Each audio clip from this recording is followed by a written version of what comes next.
fairly feisty hearing, it sounds like to me, over watching this back in the office and paying attention to the comments. And I will say, there must be millions of kitchen table economists, also known as parents, all over the country asking what in the world is the value of an economist degree in Washington, D.C. Because if we are failing to answer the simple question that Senator Daines asked, which is, are we better off today than we were a year ago? The answer is emphatically no. That's not a question that people at the kitchen table are asking in a serious manner.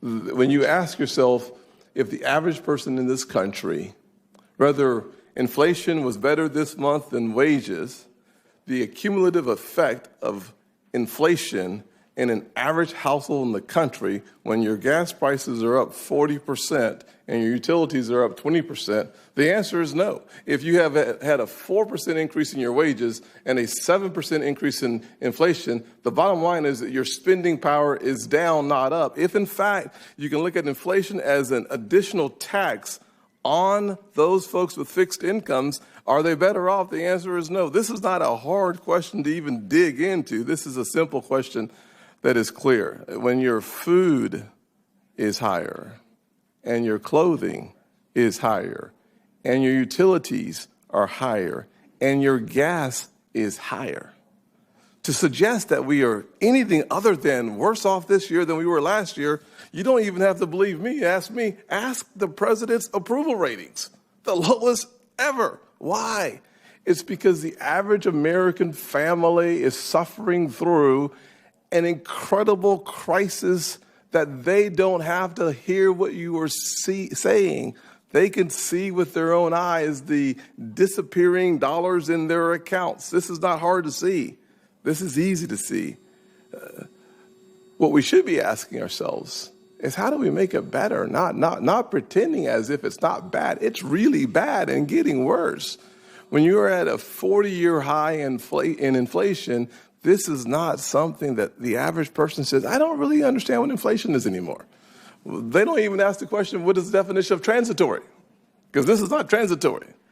So the question I'd pose, if I had a question for all three of you, is, how do we tell the American people that the inflationary impact is not devastating to someone like the woman who raised me, a single mother, who's looking at her account go down and her challenges go up? How do we say to that person that there is somehow, some way, good news in the current economy? And frankly, the confusion that's going to be caused at tax time when we accelerated the tax refunds through the $300 a monthly payment, that leads to confusion and a delay in refunds because we thought there was a better way to deal with the child tax credit. I think that's going to add more confusion to this economy, less confidence in this economy going forward. So I hear what you're saying. I think the average American is literally sitting there asking themselves, this cannot be the banking committee in the United States Senate unable to come to the conclusion that we came to in January 21, February of 21, March of 21, January of 22, February of 22, and we're going to be saying the same thing in March of 22 as well. So I'd love to hear how inflation is not having the negative impact that every other person in the country seems to be fully going through right now.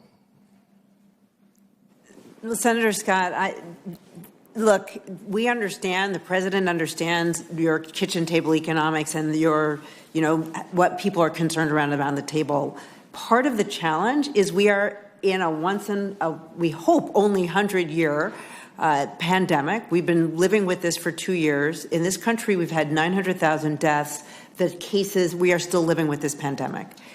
What is hard for all of us to understand and appreciate is what would have happened without the American Rescue Plan, without the other efforts of the federal government and the Federal Reserve to rescue this economy and ensure that we got through whole. I appreciate that is a very hard counterfactual to contemplate.